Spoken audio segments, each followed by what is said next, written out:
Hello everyone, welcome back to my channel smile with Swagata. বাড়িতে বসে বসে বোর হচ্ছ আর হাতে মাত্র দুদিনের ছুটি, আর ভেবে পাচ্ছ না কোথায় যাবে? তো চলো ঘুরে আসা যাক পুরুলিয়া। তো কোথায় কিভাবে যাবে সেটা সম্পূর্ণ এই ভিডিওতে থাকছে। তো গাড়িতে গেলে তোমরা আরামবাগ হয়ে যেতে পারো, যেমনটা আমরা যাচ্ছি। ব্যারাকপুর থেকে যেহেতু আমাদের জার্নিটা শুরু হয়েছে, তাই বিটি রোড ধরে প্রথমে পৌঁছে গিয়েছি ডানলপ।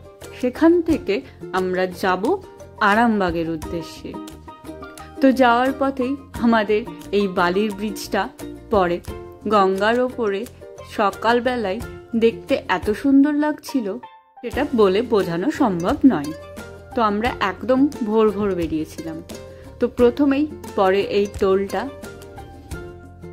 টোল গেট ক্রস করেই আমরা আবারও জার্নি শুরু করি।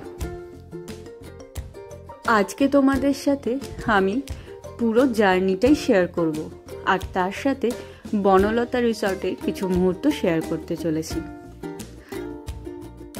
আরামবাগ এখনও প্রায় 58 কিলোমিটার, আর মাঝেই ওয়েদার রিপোর্ট অনুযায়ী শুরু হয়ে যায় ঝড় বৃষ্টি, যার জন্য আমাদের কিছুটা সময় দাঁড়াতে হয়। অসময়ের বৃষ্টি ঝড়কে কখনোই ইগনোর করা উচিত নয়, তাই আমরা দাঁড়িয়েই সেই বৃষ্টি আর ঝড়টাকে উপভোগ করতে থাকি। তো বৃষ্টিটা অল্প কমতেই আমরা আবারও যাত্রা শুরু করি, কারণ আমাদের পথটা ছিল অনেকটাই বড়, প্রায় 300 কিলোমিটার। তো আরামবাগ পৌঁছতে পৌঁছতে অনেকই টোলগেট পড়ে, তবে সেগুলো এখন আর চালু নেই, তাই চিন্তাও নেই। তো চলো, অলমোস্ট আমরা আরামবাগে পৌঁছেই গিয়েছি।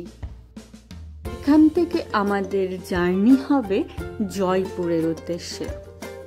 এখনো প্রায় অনেকটা কিলোমিটার বাকি। বৃষ্টির ওয়েদারটাও অনেকটাই ঠিক হতে চলেছে। তো সেই ওয়েদার উপভোগ করতে করতেই চলো আমরা পৌঁছে যাই বনলতা রিসর্টে, যেটার নাম তোমরা অনেকেই শুনে থাকবে। জয়পুর জঙ্গল ঢোকার আগেই রয়েছে এই বনলতা রিসর্টটা। তো চলো তোমাদের আজকে সেই বনলতা রিসর্টে কি কি রয়েছে সেগুলোই শেয়ার করব। তো এটা হলো বনলতার হোটেলের গেট, এর মধ্যেই সমস্তটা রয়েছে। তো চলো এবার ভেতরে যাওয়া যাক। শহরের কোলাহল থেকে দূরে যারা একটা গ্রাম্য পরিবেশে কিছুদিন থাকতে চায়, তাদের জন্য এই বনলতা রিসর্ট একদম উপযুক্ত। প্রায় 60 বিঘা জমির ওপর তৈরি হয়েছে এই বনলতা রিসর্টটা। চারিদিকেই শুধু তাকালে দেখতে পাবে গ্রামীণ একটা পরিবেশ। অসম্ভব সুন্দরভাবে ওরা তৈরি করেছে। এখানে থাকার জন্য অনেক রেঞ্জেরই ঘর রয়েছে, 2000 থেকে শুরু। তারপর তোমাদের বাজেট অনুযায়ী তোমরা এখানে থাকতে পারো। খাওয়া দাওয়ার ব্যবস্থাও এখানে রয়েছে। বনলতার নিজস্ব হোটেল রয়েছে, সেখানে তোমরা ভেজ ননভেজ সমস্ত কিছুই পাবে। ইনফ্যাক্ট তোমরা এটা জানলে অবাক হবে, ওই হোটেলে যে খাবারগুলো সার্ভ করা হয় সমস্তটাই এই বনলতা রিসর্টের মধ্যেই তৈরি হয়। শাকসবজি, টার্কি, এমু, সমস্ত রকম ফিশ সব কিছুই এই বনলতা রিসর্টের মধ্যেই ওরা তৈরি করেছে। তো আমাদের কাছে অতটা টাইম ছিল না, তাই পুরো রিসর্টটা না ঘুরলেও কিছুটা ঘুরেছিলাম। তো প্রথমে গিয়েই চোখে পড়ে এই যে টার্কি, এমু, অনেক রকমের আরো পাখি রয়েছে চারিদিকে ভর্তি, আর ওদের ডাকটাও একটা অন্যরকম ফিল দিচ্ছিল। এখানে তো করকনাথ মুরগিও ছিল, আমি তো প্রথমবার দেখলাম, দেখে বেশ অবাকই হয়েছি। পাশের একটা পুকুরে অনেক রকমের মাছ ছিল, আর একটুখানি খাবার দিতেই তারা এতভাবে সামনে চলে এসেছে, দেখতেই পাচ্ছ। তো তারপর আমরা চলে যাই লাঞ্চ করতে বনলতারই নিজস্ব হোটেলে। তো ভিডিওটা তোমাদের কেমন লাগছে সেটা আমাকে কমেন্টে জানিও। ভালো লাগলে একটা লাইক আর চ্যানেলটিকে সাবস্ক্রাইব করে দিও আরও সুন্দর সুন্দর ভিডিও দেখতে।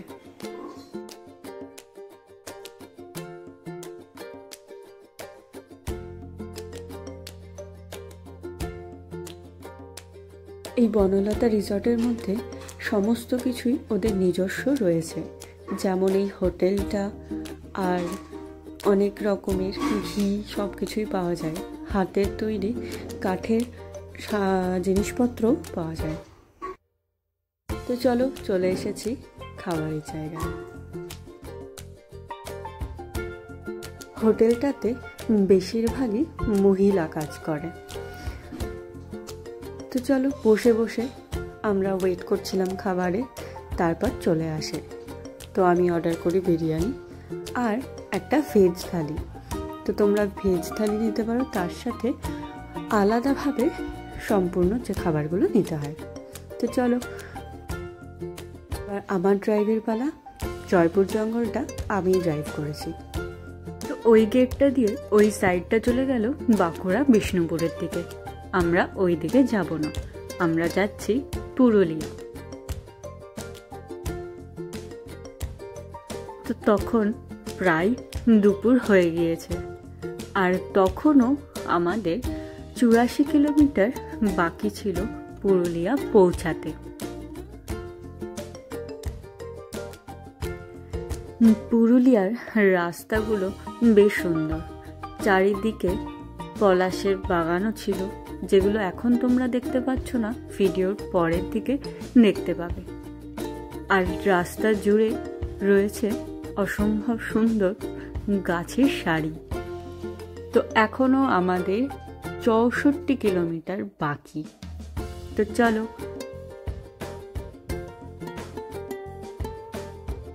পুরো জার্নিটা ভালোভাবেই পৌঁছে গিয়েছি, আর বেশিটা দূর নেই। মাটির বাড়ি সমস্তটাই এই পুরুলিয়াতে দেখতে পাওয়া যায়। তো এই একটা ছোট্ট গ্রামের মধ্যে দিয়ে যেতে যেতেই আমরা আমাদের রিসর্টের কাছাকাছি পৌঁছে যাই, আর সেখানে যেতে গিয়েই পরে পাখি পাহাড়, যেটা তোমাদের পরে ঘুরিয়ে দেখাবো। তো চলো, পৌঁছে গিয়েছি আমাদের আজকের রিসর্ট, যার নাম মহুয়া।